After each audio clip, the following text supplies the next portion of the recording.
Well, hey YouTube, it's PD Two Finger, and today I wanted to show off my airbrush rig. So here's my airbrush. I have this one, um, and this one has a accessory, an water trap, and a quick release fitting. This is a nice airbrush. It's called a Royal Max. And I'm not saying that it's a great airbrush, but compared to this, the thing I like about this is it seems to throw more paint. And if I'm painting a guitar body, typically what I do, you can laugh at me all you want. Please feel free to tell me I'm doing it wrong and laugh at me.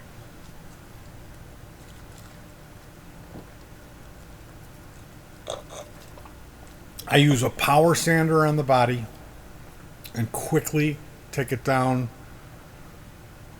I don't take it down to the wood. I have done that before.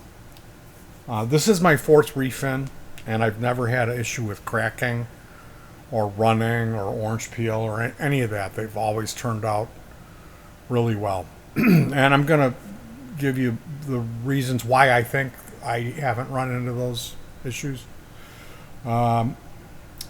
So yeah, this is an old kit airbrush that I garbage picked.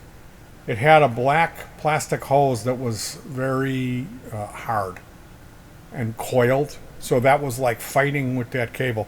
Anyway, I bought this, which has a silicone or rubberized plastic, whatever it is. I really like this, working with this. And I purchased this with an air. It came with this water trap, so I'm not so much worried about getting water in my setup, as I bought this because it came with this line that I really like using. Here's my air tank. It's it's a PVC. As you can see, I use proper PVC primer and glue, and then there's some brass fitting on each end. And I was gonna do the fittings on the same end, and I changed my mind. So yeah, I have this Nebulizer pump. This is a Nebulizer Air Pump. It's a medical thing. And rather than plug it into the wall, I plug it into this switch here, which is sits on the floor, and I can operate it with my foot. I can also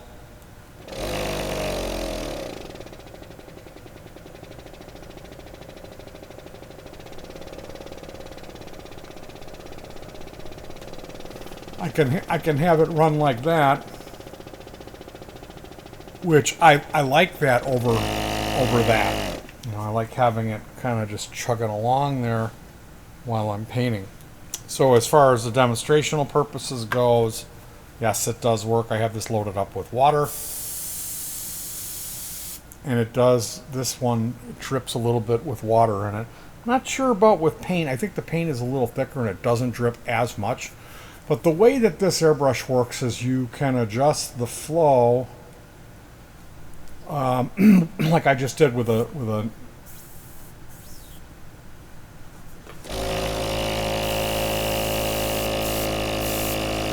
There's a very small window of operation where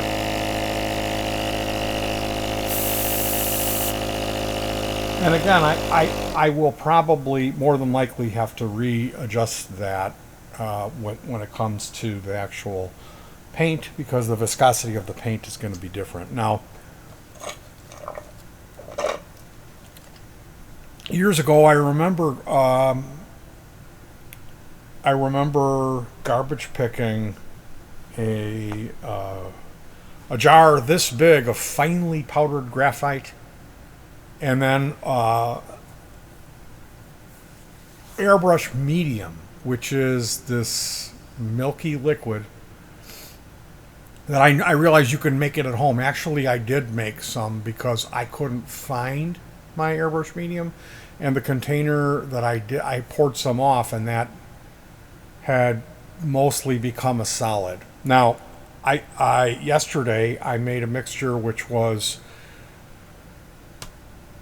acrylic paint thinner. So it's 175 milliliters of distilled water, 75 milliliters of 91% isopropyl alcohol, or rubbing alcohol. Though theoretically, rubbing alcohol is green and it has some fragrance in it. So when you refer to rubbing alcohol, make sure you're not talking about isopropyl alcohol, which I do that all the time. If you hear me say rubbing alcohol, I'm never talking about the green minty stuff. Regardless, the recipe to thin your acrylic paint, and the reason being is, like, I bought it in a tube, and it's thick. It's thick paint. Oh, you know what? It wasn't a tube. It was a squeeze bottle, but it's thicker than pancake syrup. It's almost, it's not mashed potatoes thick, but it's thick. So the thinner, to get it so it will be the consistency of skim milk, which is desirable to get it to pass through one of these, you need to cut it in half with this thinner. And that recipe is, again, 175 milliliter of distilled water, 75 milliliter of 91% isopropyl alcohol, and then 15 drops of glycerin, which we went to Walgreens and the woman kept just shaking her head. No, she refused to look. She demanded to know what it was used for. And I'm like, how do you explain to this woman what glycerin is used for? Well, gee, it's used in 15% of the products that you sell here. Bubbles. And then she went and got an African American person, and the only thing I could find on there was like Afro Cure, it was 100% glycerin, but it was marketed as Afro Tight or something. And I had to tell this black person, Afro Tight. And then they just disappeared. That was it. They were like, Afro Tight, I'll show you, Whitey. So we made the thinner, which I cut the paint in half. And then we made something which is known as medium, which is 300 and 100, so 3 to 1, Elmer's glue on the high side, and distilled water. And what that does, you add a small amount of that medium into your paint mixture after it's been thinned, and it will help it to grab and adhere, and it will mitigate cracking. Okay, so that's, if you're going to refinish a guitar and you want to use acrylic paints, you're going to need to, and if you're going to airbrush it, you're going to need to thin it, and you're also going to need to use some of that medium to mitigate cracking. And then just make sure that whatever clear you've purchased is cool to shoot over acrylic, which that's what I did. So that's my process. I get the guitar, I will bring it up to whatever standard of playability I can without putting new strings on it. In this case, I replaced the tuners and the nut and waxed it. And then I ripped the guitar apart. I used Ziploc parts baggies, not sandwich baggies, but parts baggies that I got from an automotive job that I had, and then electronic parts. And I will take a piece of paper and label, like, these are the screws for the tremolo system, and put that in the bag, and then actually put the trem system with the screws, and zip all that up, and then keep it all together in one thing. Use power sanders. I got 2 different power sanders that I used. One is a pointy shape, and the other one was a big guy. And take all the paint down that you can, Then basically I build a jig that holds the guitar that suspends it. And we're gonna shoot some footage outside, so you'll get to see the jig today, later. And that also enables me to spin it. So where the headstock of the guitar is, I will screw in a splint, a piece of wood like about that, and in place of the neck. And then that has a large diameter, almost like a broom handle diameter dowel. And that's what slides into this receptacle that's made out of. I like to use a 2x4. This time I couldn't find a 2x4, so I had to just use some particle, and it's a little floppy. It hangs at an angle. This one isn't. This is the worst one I ever made, but it's fine.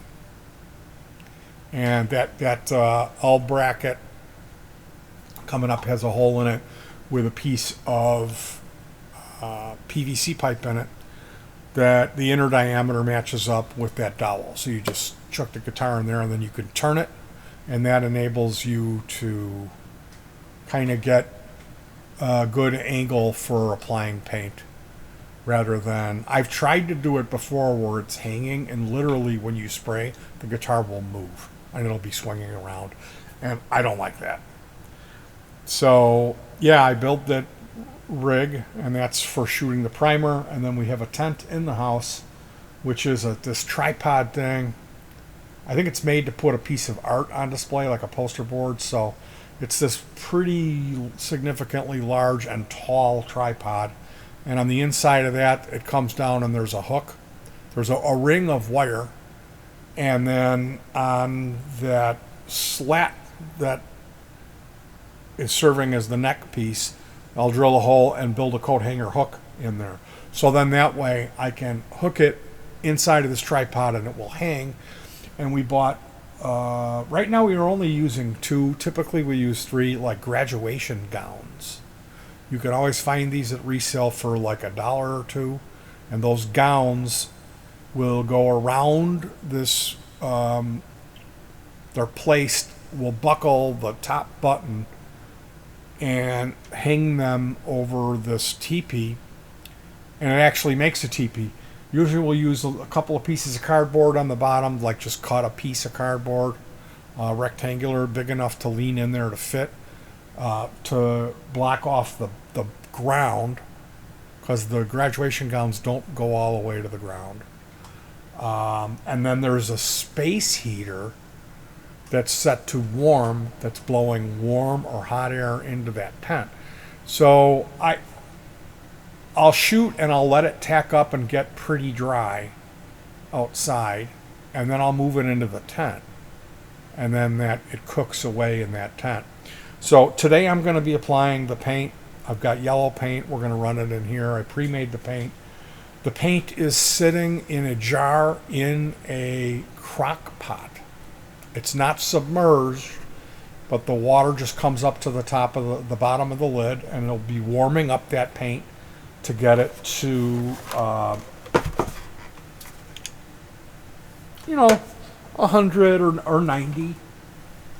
And then I find when that paint is at a higher temperature, your chances of clogging are much less. You know what, guys? I got to go to the bathroom. I will talk to you soon. And that's my airbrush.